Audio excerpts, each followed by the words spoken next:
Welcome to the Mindset School podcast. My name is Inga Pakalnishkita. I'm a life coach, neuroscience geek, and entrepreneur. In each week, I will bring you an inspiring topic, easy to use tools to help you become the best version of yourself so you can create the life that is beyond your wildest dreams. Let's get started.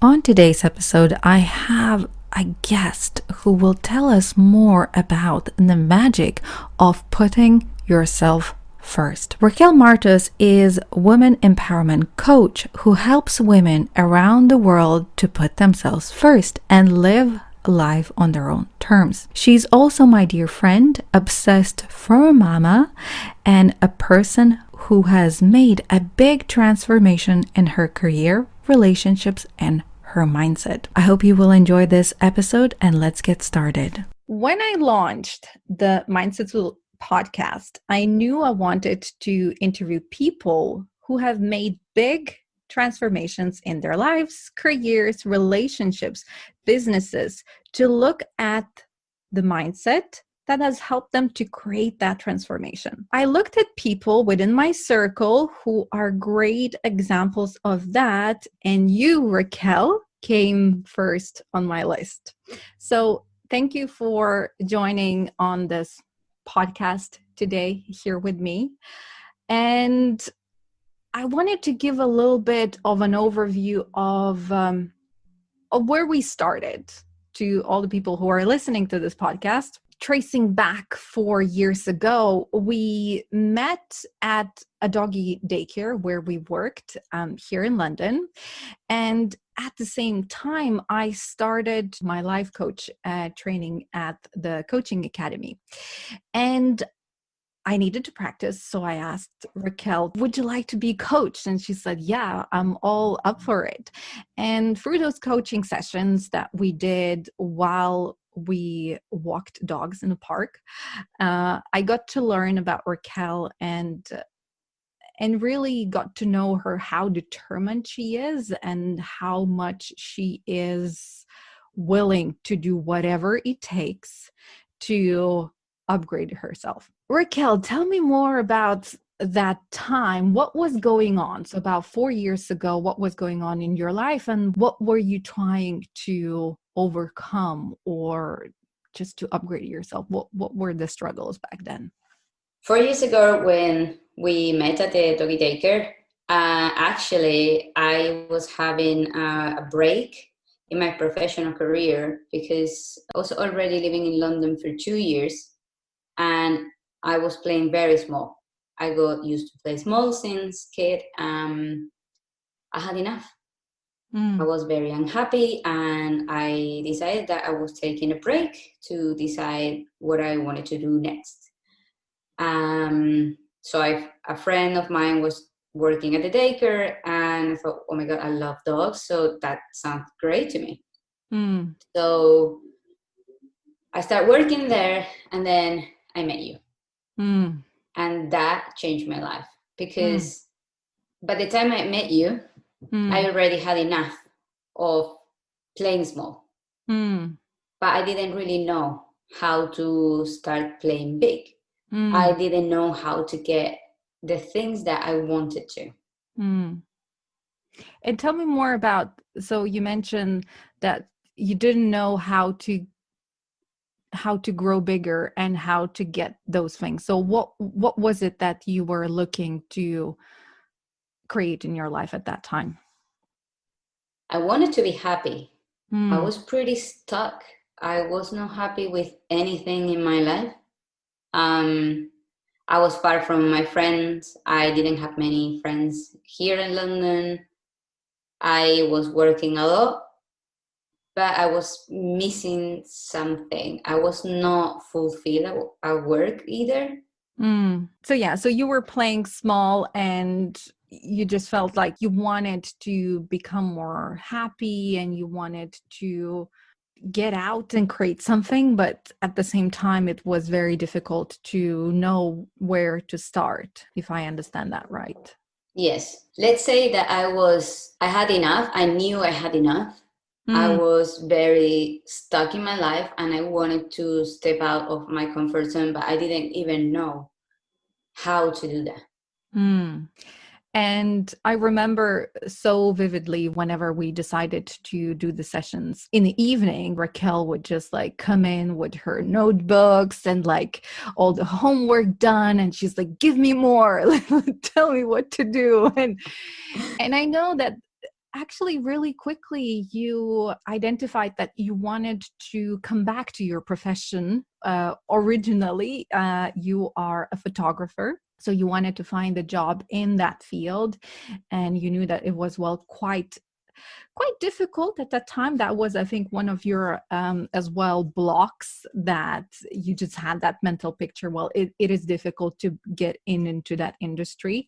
But within, I think really it was 2 months, she got herself was it a photographer, junior photographer position? Yes. Yeah, junior photographer position within 2 months, really, since we started coaching. And so she's just like, ever since, I think she's just like, she's never stopped.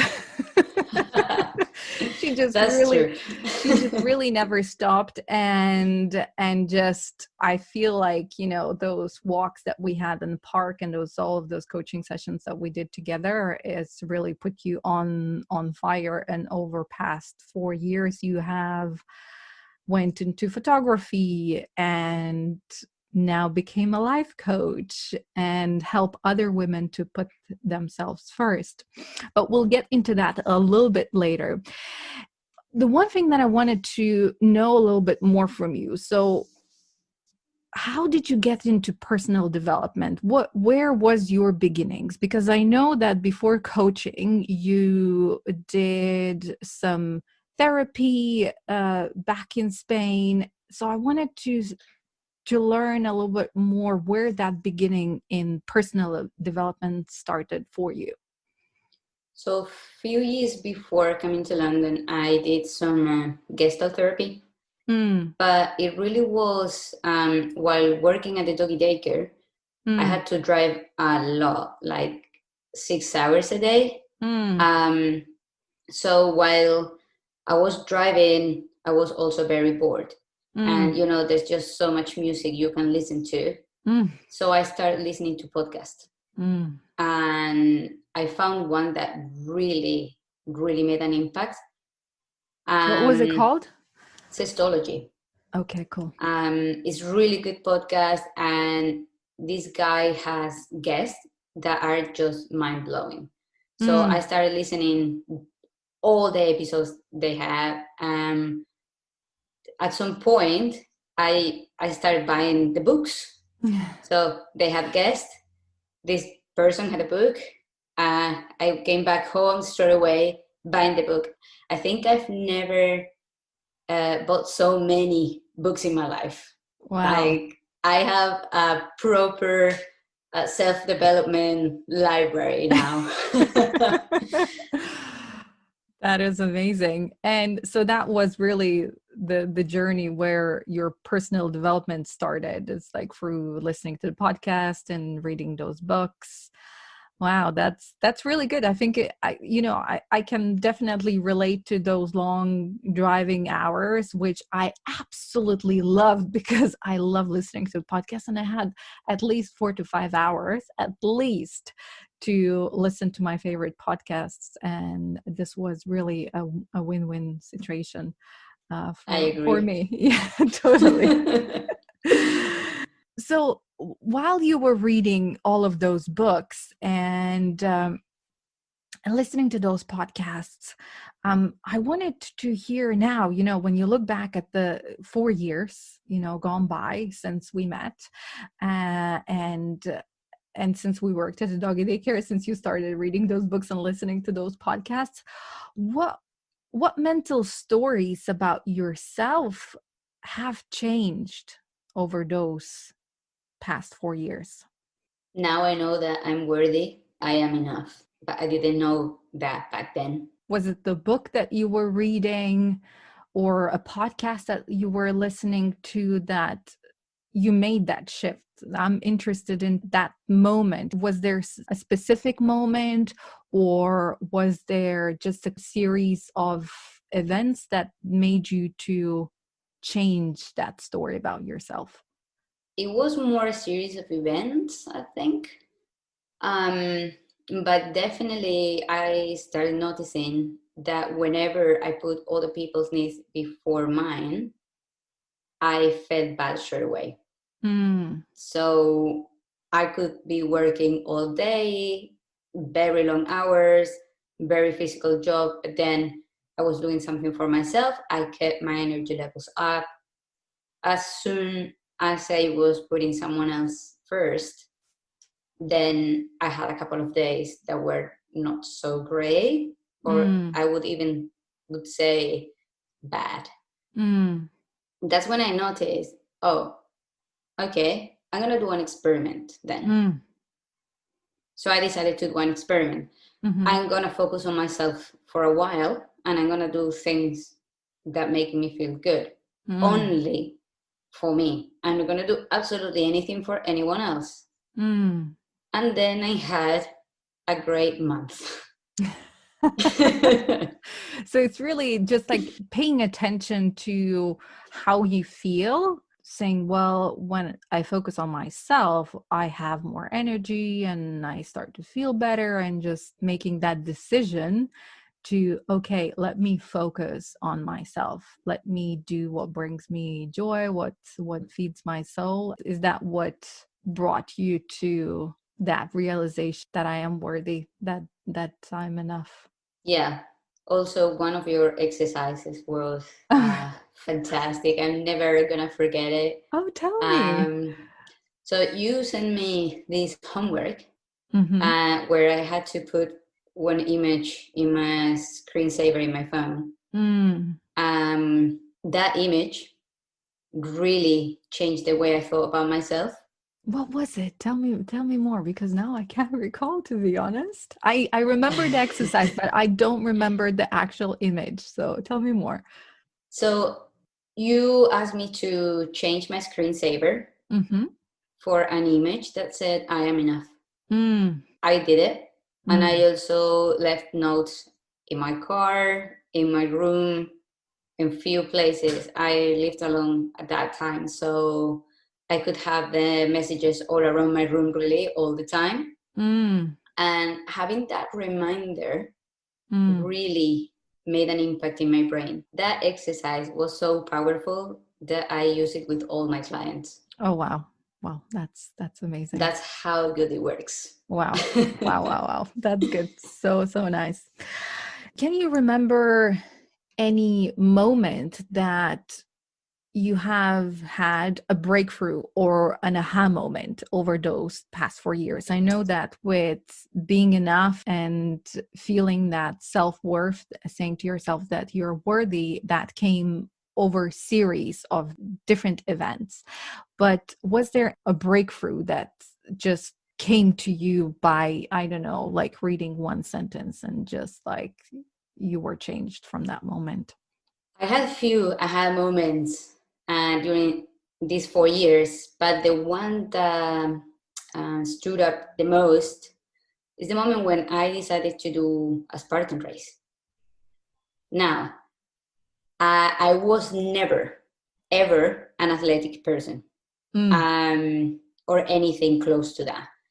So when I decided to do this race, for those that don't know, it's an obstacle race, 5K. That was a big challenge for me. And, not many people thought that I could actually complete this race. So when the day came and I crossed the end line, and from 30 obstacles, I completed 27. Wow. That was the moment when I realized that I can accomplish absolutely everything I want if I want it enough. I remember that picture that you sent me on WhatsApp that day. I knew that this is it.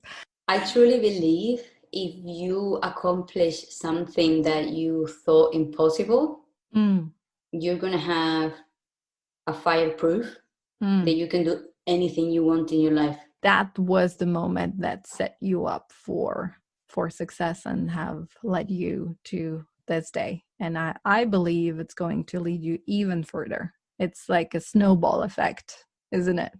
I agree. Totally. It definitely is. Yeah, it is. So now you have become women's empowerment coach, where you help women around the world to put themselves first and live life on their own terms. So tell me, what has inspired you to become a coach? That's a good question. I didn't really decide it to become a life coach. It just happened.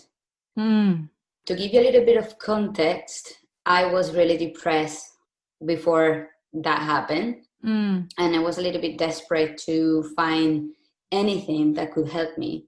So I tried a lot of things. I went to a few seminars.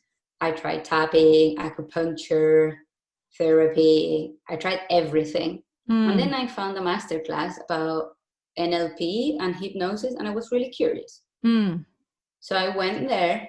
By the end of it, they asked if someone wanted to join the course, then they will give them more information about it. And then I observed how my hand was going up without me doing anything. It's like my hand made the decision for me. Okay, So cool. Then once I started doing the training, I realized how incredible life could be if I could help a lot of people. I think I really found what's my purpose. And knowing that impact in your own personal life, when you started to put yourself first, you know what that means for you, and you know that what magic happens when you put yourself first. Yes, I truly believe change cannot happen if you don't prioritize it. So if you really want to change your life, you need to be determined. You need to make the decision and stick to it. And why is it important for you to help those women to put themselves first?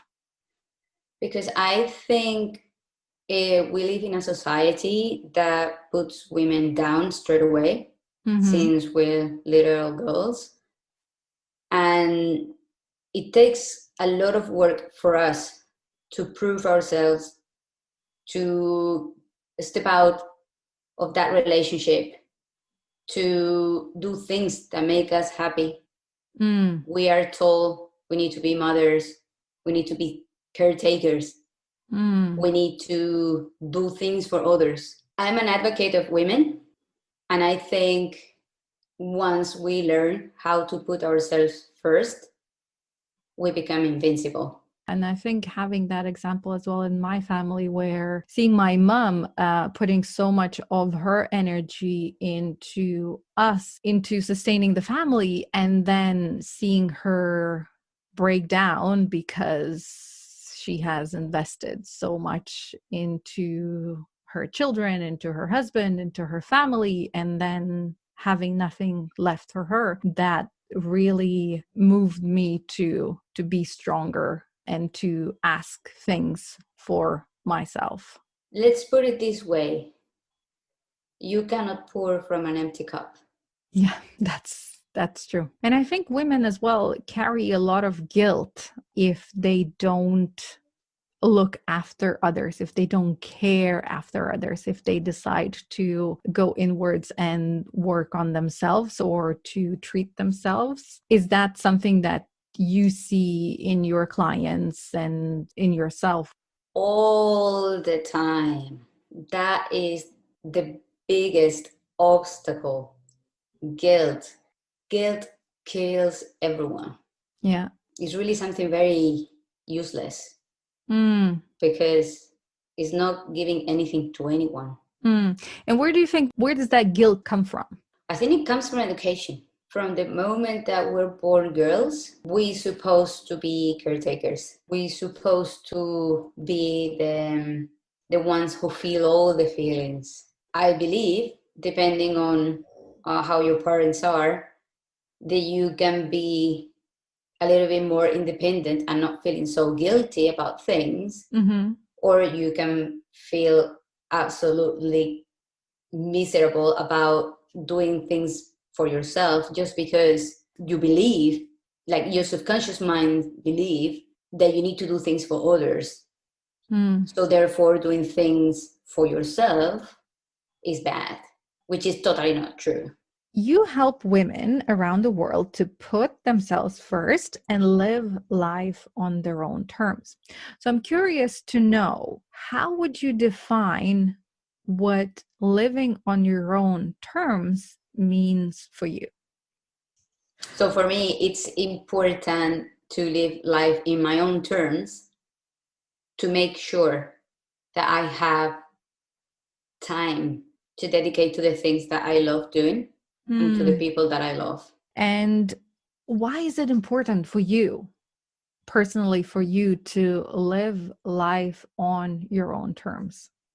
Because when I've lived life in someone else's term, I was really unhappy. When I am the one driving, I know where I'm going and I can go anywhere I want. But when someone else is driving, you kind of accept that you have to go wherever they take you.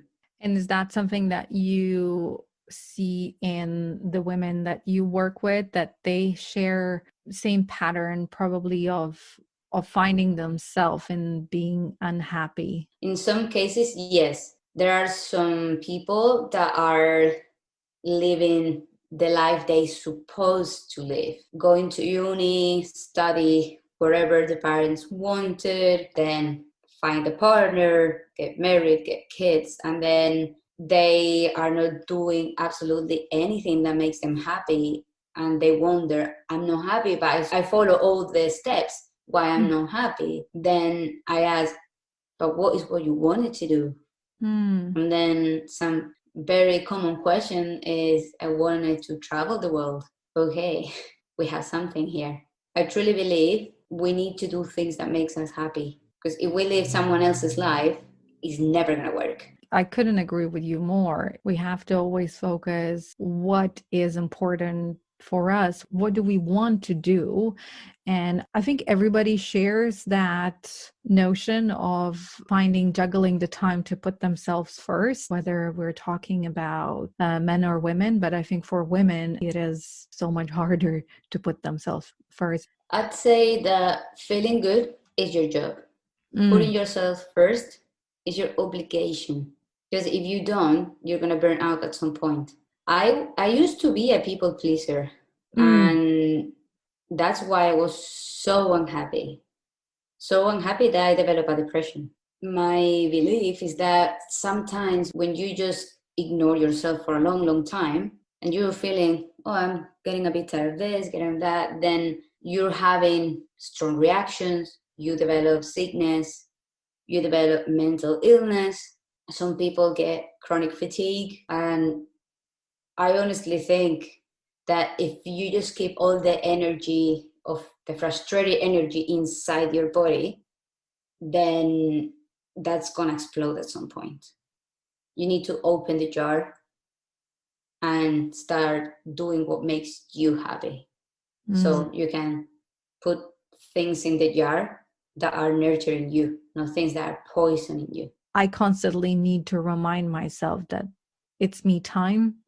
I have to make sure that I'm doing what makes me happy, what brings me joy. And whenever I do that, everything around me is better. I feel happier and I have way much more energy, and my productivity goes over the roof, and just life seems to be a little bit brighter and more colorful. When you are in a plane, they say, put the mask on you first, and then in others. Yeah. Because if you faint, you're going to be useless. Yeah. So you can't help anyone. And that's why it's so important to take care of ourselves before we can do anything with other people. Yeah. The quality of the things that you're going to offer is going to be way better. It's not the same if you go, if you're exhausted and then you go and help your kid with the homework, than if you're having a good day and you feel energetic. Your kid is going to feel it. If you're tired, you don't really want to be there. You're not really going to be creative, and you're not going to be able to help in a creative way that's going to help your kid, for example, in this case. Yeah. You're going to just be like, okay, well, whatever, let's do this, bye.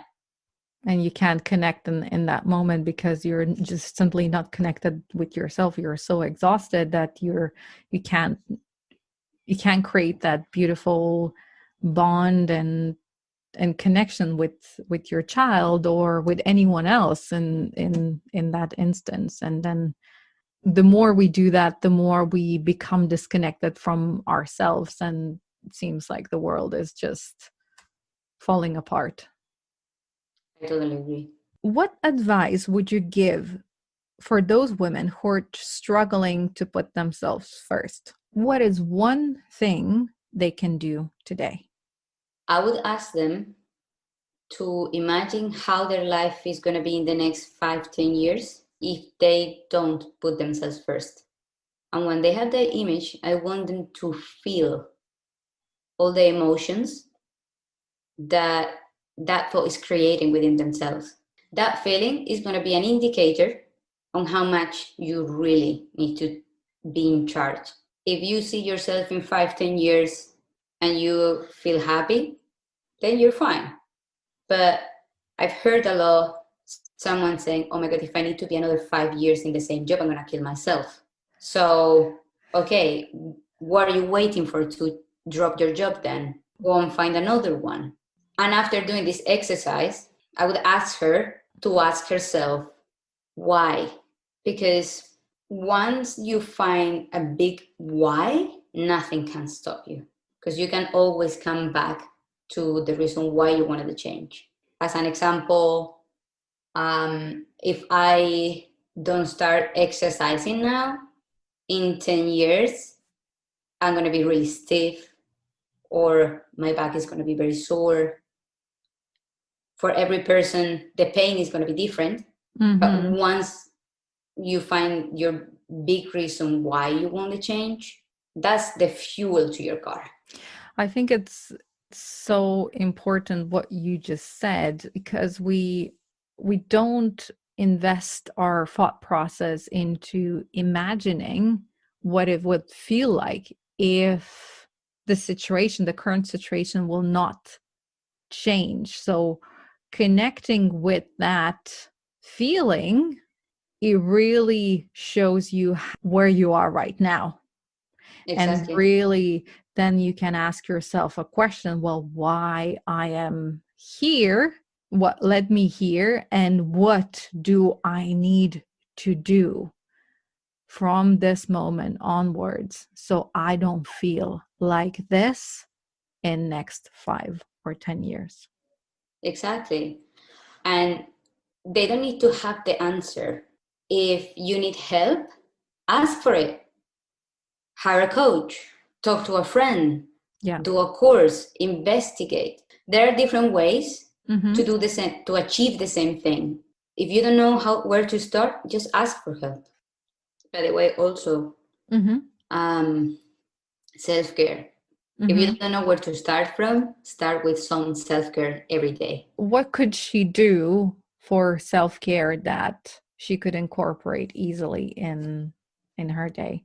One thing that feels good.